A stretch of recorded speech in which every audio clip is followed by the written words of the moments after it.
របាយការណ៍ពិសេសស្ដីពីវិបត្តិសង្គ្រាមនៅតំបន់ឈូងសមុទ្រនិងផលប៉ះពាល់ដល់សេដ្ឋកិច្ចអាស៊ី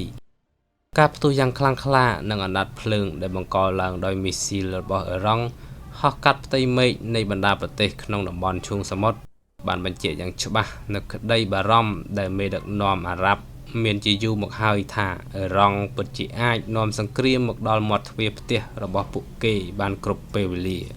ផលប៉ះពាល់បានរីករាលដាលដល់តំបន់អាស៊ីដោយសូម្បីតែនៅតំបន់ដឺផាមដែលជាកន្លែងលំហែកាយដ៏ប្រណិតបំផុតរបស់ឌូបៃក៏រងការរញ្ជួយដោយសារមីស៊ីលធ្លាក់ចំសន្តាគារលំដាប់ខ្ពស់បង្កឲ្យមានការភ័យខ្លាចដល់អ្នកស្រុកយ៉ាងខ្លាំងខណៈដែលមីស៊ីលការពារដែលអាកាសបានផ្ទុះបែកខ្ចាយពេញមេឃនេះជាសញ្ញាបង្ហាញថាចំនួនបានរាលដាលចេញពីព្រំដែនអ៊ីរ៉ង់ដោយអ្វីដែលតេហេរ៉ង់បានប្រមានទុកហើយលោកស្រីបណ្ឌិតអេតេសាមអាល់ខេប៊ីប្រធានមជ្ឈមណ្ឌលគោលនយោបាយអេមីរ៉ាត់បានលើកឡើងថាអ៊ីរ៉ង់បានវាយប្រហារតំបន់ឈូងសមុទ្រមុនគេដោយយកលេសថាចង់កំទេចមូលដ្ឋានទ័ពអាមេរិកវិបត្តិបានឈានដល់ចំណុចរបត់ដ៏គ្រោះថ្នាក់បំផុតមួយដោយសារការផ្លាស់ប្ដូរជំហរពីគ្រប់ភាគីជាពិសេសសហរដ្ឋអាមេរិកលោកដូណាល់ត្រាំបានបដូរពីការចរចាមកជាការប្រើយុទ្ធនាការតាមផ្លូវអាកាសទ្រង់ទ្រាយធំក្នុងគោលដៅផ្លាស់ប្ដូររបបដឹកនាំអ៊ីរ៉ង់វិញលោកត្រាំកំពុងភ្នាល់លើយុទ្ធនាការរយៈពេលខ្លីដើម្បីកាត់បន្ថយការបាត់បង់ជីវិតទាហានអាមេរិកប៉ុន្តែអ៊ីរ៉ង់ក៏បានវាយប្រហារបកវិញដោយប្រើយុទ្ធសាស្ត្រវាយសត្រូវរបស់មិត្តតាមរយៈការប្រើមីស៊ីលនិងដ្រូនវាយប្រហារលើហេដ្ឋារចនាសម្ព័ន្ធប្រេងនិងទីក្រុងទំនើបដូចជាឌូបៃនិងអាប៊ូដាប៊ីដើម្បីបំផ្លាញទំនុកចិត្តវិនិយោគិនស្ថានភាពនេះបានធ្វើឲ្យបណ្ដាប្រទេសក្នុងក្រុមប្រឹក្សាសហប្រតិបត្តិការឈូងសមុទ្រមានការឯកភាពគ្នាជាលើកដំបូងក្នុងការងាកមកគ្រប់គ្រងយុទ្ធនាការយោធារបស់អាមេរិកនិងអ៊ីស្រាអែលពេញទំហឹងដើម្បីកម្ចាត់ការគំរាមកំហែងពីអ៊ីរ៉ង់ឲ្យដាច់ស្រឡះតំបន់ឈូងសមុទ្រពេកដែលជាសរសៃឈាមនៃប្រេងពិភពលោកកំពុងស្ថិតក្នុងហានិភ័យថាមពលនិងសន្តិសុខសកលយ៉ាងខ្លាំងប្រសិនបើអ៊ីរ៉ង់សម្រេចចិត្តបិទច្រកសមុទ្រហូម៉ូសដែលជាកន្លែងដឹកជញ្ជូនប្រេងរហូតដល់ 20% នៃពិភពលោកព្រោះវានឹងធ្វើឲ្យតម្លៃប្រេងហក់ឡើងខ្ពស់កប់ពពកបង្កជាវិបត្តិសេដ្ឋកិច្ចសកលក្រុមអ្នកវិភាគបារម្ភថា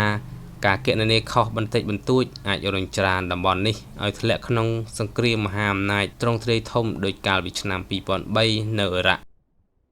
ចំនួននេះបានជាឥទ្ធិពលតាមរយៈខ្សែច្រវាក់សេដ្ឋកិច្ចដែលមិនអាចជៀសបានមកលើតំបន់អាស៊ីនិងកម្ពុជាជាពិសេសតម្លៃប្រេងសាំងប្រេងម៉ាស៊ូតនិងអូស្មန်នឹងឡើងថ្លៃភ្លាមដែលធ្វើឲ្យថ្លៃដឹកជញ្ជូននិងចំណាយប្រចាំថ្ងៃកើនឡើងកាលណាថ្លៃផលិតកម្មក្នុងរោងចក្រឡើងថ្លៃទំនិញគ្រប់ប្រភេទនឹងឡើងថ្លៃតាមដែលធ្វើឲ្យប៉ះពាល់ដល់កម្លាំងទិញរបស់ប្រជាពលរដ្ឋរួមទាំងធ្វើឲ្យវិនិយោគិនដកទុនទៅរកកន្លែងសុវត្ថិភាពនិងធ្វើឲ្យប្រាក់ដុល្លារឡើងថ្លៃបង្កសម្ពាធអតិផរណាកាន់តែខ្ពស់ទាក់ទងនឹងសំណួរថាតើសង្គ្រាមនេះអាចរីករាលដាលទៅជាសង្គ្រាមលោកលើកទី3ដែរឬទេគេឃើញថាមានកត្តាមួយចំនួនដែលអាចរុញច្រានឲ្យទៅជាសង្គ្រាមទ្រង់ទ្រាយធំប្រសិនបើមានការចូលរួមដោយផ្ទាល់ពីមហាអំណាចដូចជារុស្ស៊ីឬចិនឬការប្រើប្រាស់អាវុធមហាប្រឡាយដែលធ្វើឲ្យសង្គ្រាមលែងមានព្រំដែនទោះជាយ៉ាងណាក៏ដោយក៏មានកត្តាដែលជួយទប់ស្កាត់មិនឲ្យកើតមានសង្គ្រាមផងដែរ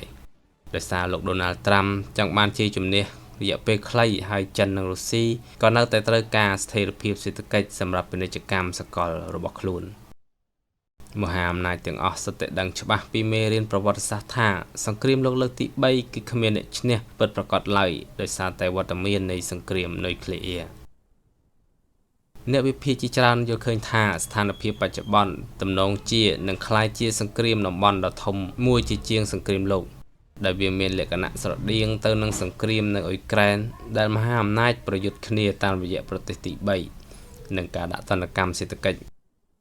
ពិភពលោកកំពុងស្ថិតក្នុងស្ថានភាពផុយស្រួយបំផុតនៃសង្គ្រាមត្រជាក់ថ្មីដែលមានការប៉ះទង្គិចគ្នានៅតាមតំបន់ហើយទោះបីជាហានិភ័យនៃសង្គ្រាមលោកលើកទី3មានកម្រិតទាបនៅឡើយក៏ដោយប៉ុន្តែរាល់ការគណនាខុសតែមួយជំហានអាចផ្លាស់ប្ដូរវាសនាពិភពលោកបានគ្រប់ពេលវេលា